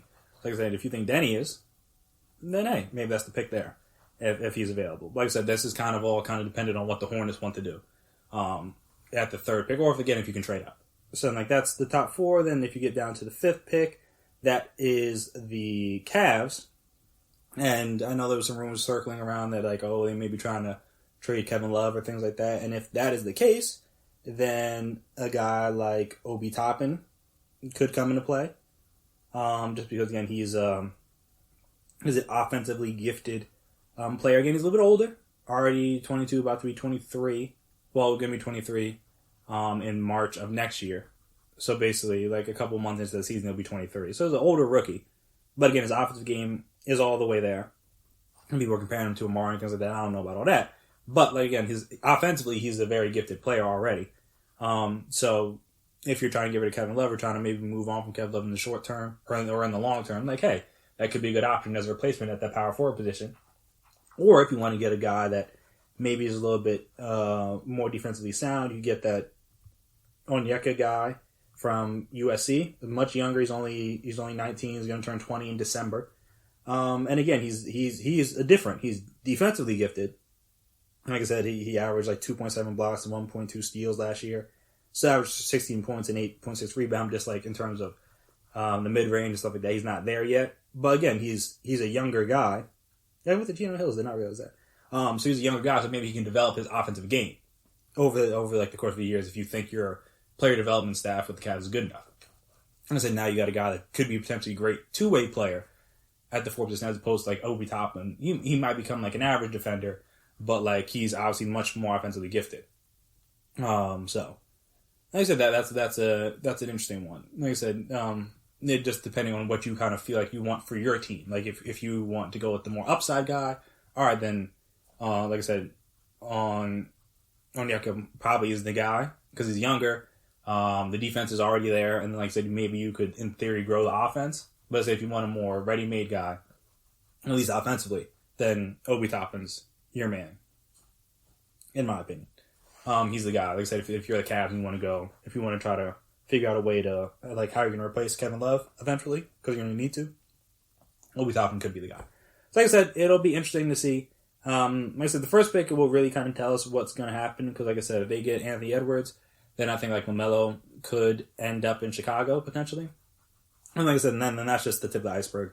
This draft is kind of all going to be all over the place with like no real combine and no real like workouts and things like that.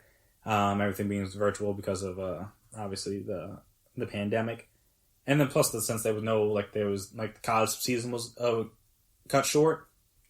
And he said this is going to be an interesting one, to say the least. So, and then plus there's going to be more trades potentially going down. So like I said, we're going to have a lot to discuss on the next episode regarding the draft, in my own personal opinion. So, like I said, we'll see kind of how all that plays out after the fact. So, on this last segment, we will come back here and discuss. We normally don't preview the Thursday night games ahead of time, normally to recap them. But I want to talk about this one because, like, this might be a must-win for the Seahawks, you could argue. So I want to talk about that, and then also touch on a little bit if the Giants are the team to beat in the NFC East. I know people don't care about the NFC East, but I do. So we'll talk about it right after the break. Stay right there. Check out the show built around the women of MMA. From the UFC, Invicta FC, Bellator, and one championship. We got the fights covered. It's the Golden State Media Concepts Women's MMA Podcast. The latest news of upcoming fights, discussions of previous matches. Join us as we talk to and about the biggest names in women's mixed martial arts. Past, present, and future. When it's the women's fight game, you know where to listen to. The Golden State Media Concepts Women's MMA Podcast.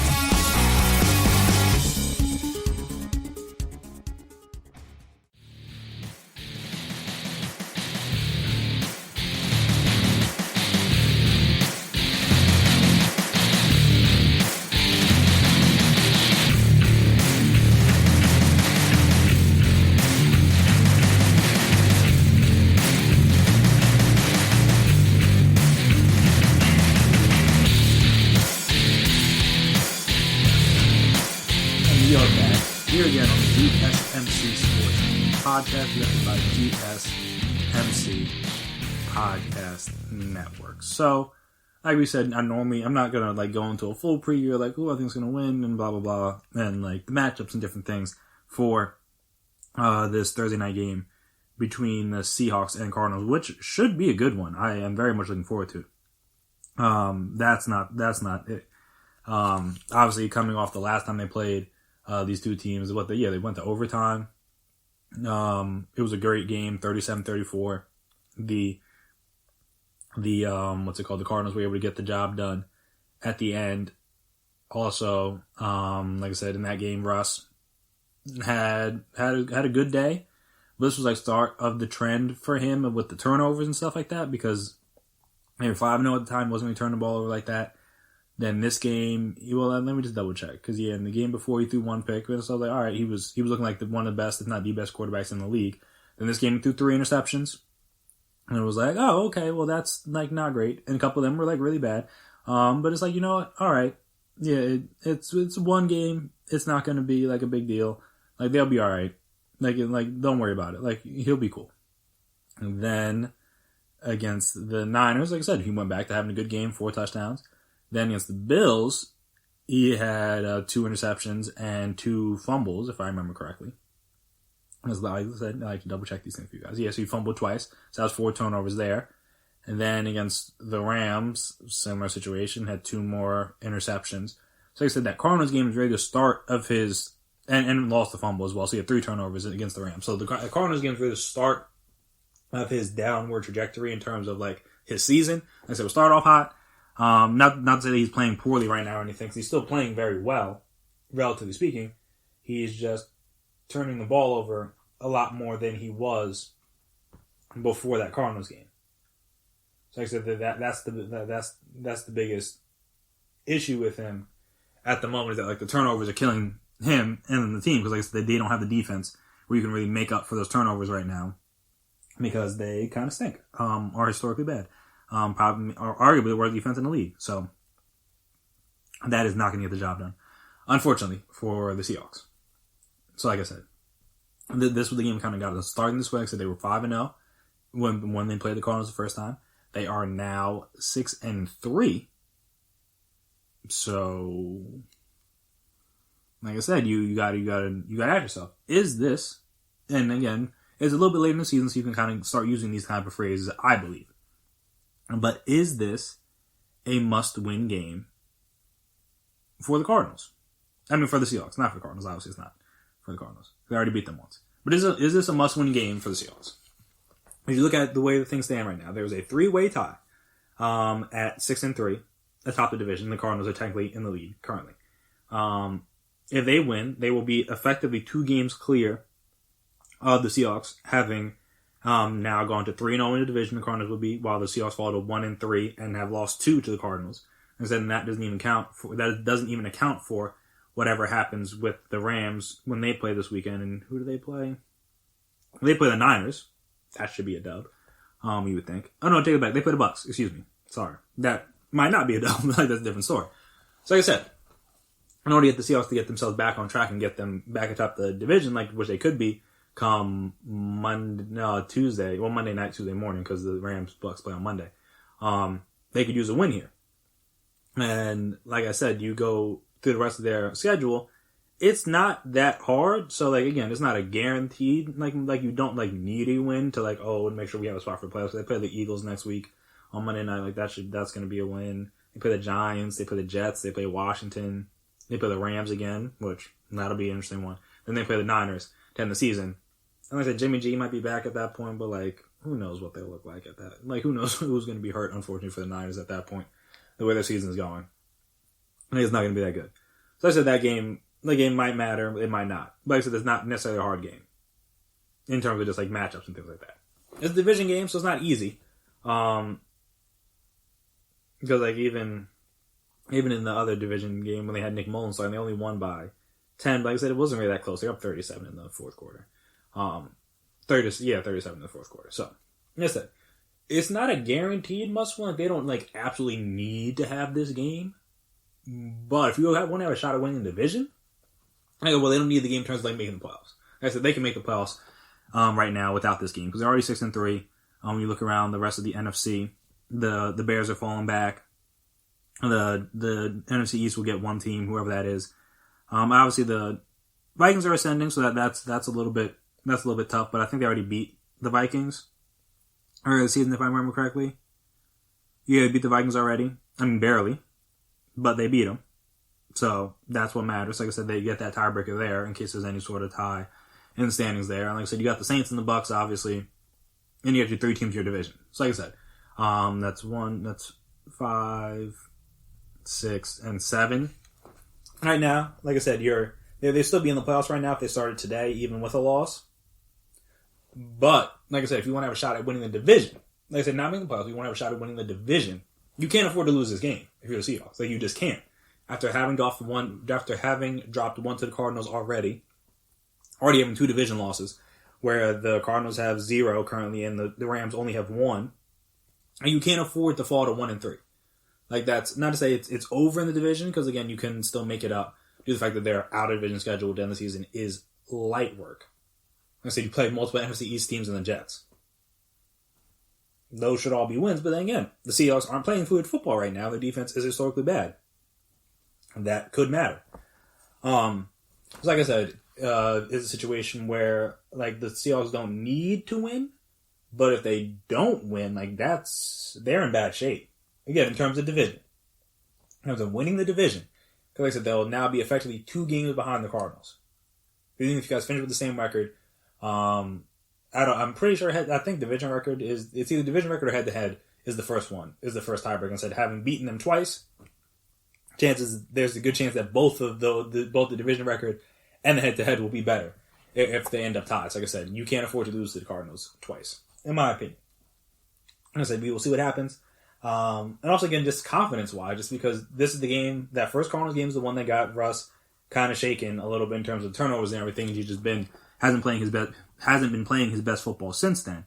So I said, you come out against the Cardinals again and have another bad day. I'm not going to say he's going to throw 3 picks, but if you have another bad day, then I'm saying people looking at you a little bit differently. I'm not even just talking about the MVP. Like I said, at this point, Patrick Mahomes is to lose. But though you could effectively lose your standing to Kyler if he beats you again. That's going to be a tough one to overcome. If, like I said, Kyler beats you head to head twice and plays better, or at least more effective than you twice, like you're not going to be able to overtake him in the MVP race, in my opinion, in voters' eyes. So like I said, not a guaranteed must win, but is going to be one that if the Seahawks lose, is going to sting a lot. But again, should be a good game, regardless. We'll see how it plays out. And technically they are the favorite, which, but I guess they're at home, so that's probably why. But the home field advantage does not matter as much this year. But again, they're technically the favorite, so we'll see if they can hold true to that, or if the Cardinals can now sweep them in the division. Like I said, that'll be a rough one to overcome for the Seahawks. So like I said, wanted to also just transition from an NFC West matchup to the NFC East for a little bit. Again, not going to go into too long into it because the division stinks. But if you are going to bet on a team to win the division, It'd have to be the Giants right now, right? Like based on the way they're playing, based on the way they have played, based on who they have healthy and not healthy and things like that, like you would have to say it would be the Giants. Like, again, you could maybe argue Washington just because of the fact that like Alex Smith is playing better and things like that, and also like their schedule is not that hard either, and the defense isn't like that bad this year, things like that. But also like they still got to play the Steelers. Still got to play the Seahawks, still got to play the Panthers, still got to play the Niners. Though, again, some of those Panthers and Niners aren't as hard as they normally would be, but still got to play them, got to play the Cowboys again. And play the Bengals this weekend, who aren't a bad team, even though, like I said, the Steelers did smoke them. So there's that. And then they play the Eagles to end the season, which, I mean, who knows what that game will look like at that point. Or if that game that game might be for the division, for all we know. Come week 17. How crazy would that be? I mean, it's like you maybe argue like Washington too, but like I said, based on the way the Giants have played this year, they are currently second in the division at 3-7. They are currently 3-2 in the division, while the Washington and Phillies 2-2. And like I said, just in terms of, point differential, they're third, but they've won their last two, as opposed to the Washington's lost their last two. Philly obviously lost their last one, but they have looked terrible throughout the season. Like there's nothing pointing you to, the Eagles are going to win this division, other than like they don't have 7 losses yet. Like that's really only it. Like that one tie is basically keeping them afloat. Because they were 3-6 with staring easily. Like I said, there's a legitimate chance that they could lose their next 5 games in a row, and like it wouldn't even be shocking. Like I said, they play the Browns. I think it's either one of, or if it isn't the toughest stretches, that'll be one of the toughest stretches. Over the next 5 games, they play the Browns, Seahawks, the Browns, Seahawks, Packers, Saints, Cardinals. That's their next 5. 5 teams that, if the situations, Eagles would be too. But if the playoffs started today, those 5 teams, I believe, I don't know that. Hold on, let me double check, because I said the Browns are tied at 6-3 with a couple of teams. So they would be 1, 2, 3, 4, 5, 6. No, they would be just out because they lost to the Ravens. But like I said, that's not the finite schedule. So they would be the first team out of the playoffs if the playoffs started today. They're the only non-playoff team on their record currently, but they're still 6-3 and clearly been better than the Eagles throughout the entirety of the season. Plus, like I said, they got Nick Chubb back. Their running game has been great. And, not that the Giants ran for a lot of yards, but, like, they were able to move the ball effectively on the ground when they wanted to. Their run defense this year for the Eagles has been not what it used to be. It used to be one of the best in the league, and now it's, like, one of the worst. And what do you know? You're going up against one of the better running teams in the league this coming weekend. That's probably going to go swimmingly. So, yeah, I'm just saying, like, in terms of just, like, confidence level of a team in the NFC East, you'd have to feel the best about the Giants, which, again, is not something you would have thought you were going to say maybe 3-4 weeks ago when the Giants was just trying to scrape together their first win. Granted, this game was their first win against a non-Washington opponent this year, so that's not great. Like I said, they started out the season 0-5. They started out 1-7. Now they've won 2 in a row, and they come off the bye. They play the Bengals. So if they can win that game, now they're talking about 4-7, and that the Bengals aren't a bad team, but again, they're not a good team either. So that's a winnable game in theory. Now they got to play some. They still got to play the Seahawks. They got to play the Cardinals. They got to play the Browns. They still got to play the Ravens, and they got to play the Cowboys in the season.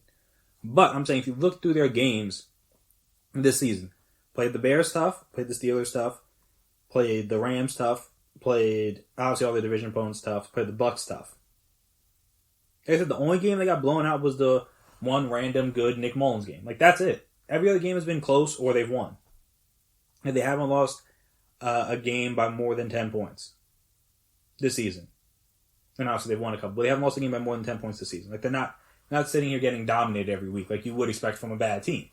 Plus, like I said, the defense is solid. Daniel Jones, if he continues to not turn the ball over, that'll be good for them. Because, again, you see that the talent is there. Like, he can move a little bit. Again, though, the Eagles just don't know how to cover read option. Like, Kyler Murray's going to run for 200 yards against them. It's going to be a disaster. They don't know how to stop read option or quarterback runs at all.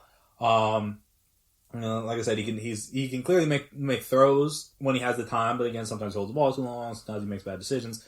But if he has the time, like he can make the throws. Like I said, it's clear that their coaching is solid. They don't make a whole lot of, like, they're a bad team, so they don't have that much talent, but, like, they don't make a whole lot of mistakes that, like, kill you, per se. Yeah, they just don't have the talent to, like, win games, necessarily. Like I said, the defense is solid. The offense is improving. Like, Andrew Thomas was terrible to start the year. Now he's getting better. I said the run game is improving. Like I said, Daniel Jones, if he continues to not turn the ball over, that'll be good. So like I said, I'm not going to say I would put money on the Giants to win it. I would not put any money on the NFC East unless I'm betting on them to lose a game right now. Again, obviously, if they're playing each other, that's a different story. But like I said, I'm not putting any money on anybody in the NFC East right now. But like I'm saying, I don't know what the odds look like. But if you were going to be like, who do I think projects the best over these last 7 weeks of the season? Right now, you'd be hard pressed to argue for a team other than the Giants currently. Like I said, maybe Washington if they get if Alex Smith continues to play this well. But I said based on what I've seen from the Cowboys this year, maybe they could get better. But it's hard to say. And then like the Eagles, they have inspired no level of confidence at all. And like they haven't even played a good game. Like even the games they've won have been bad wins. And like I said, you win's a win, so it is what it is. Like they don't have a good like quality win on their schedule. Like a good win like where they've like dominated from start to finish, like they were in control of the game the whole time. Like every game they've won, they've had to come back. Niners have to come back. Need a gift from Nick Mullins on the pick six. Giants had to come back. Obviously need a gift on the Evan Ingram drop, and then they beat Ben DiNucci, who was out of a job the next week. And again, I understand the Giants, their 2 wins against Washington and the Eagles. Not impressive. But they've looked better in their losses. And like I said, their wins, like I said, obviously the Eagles got it within one score.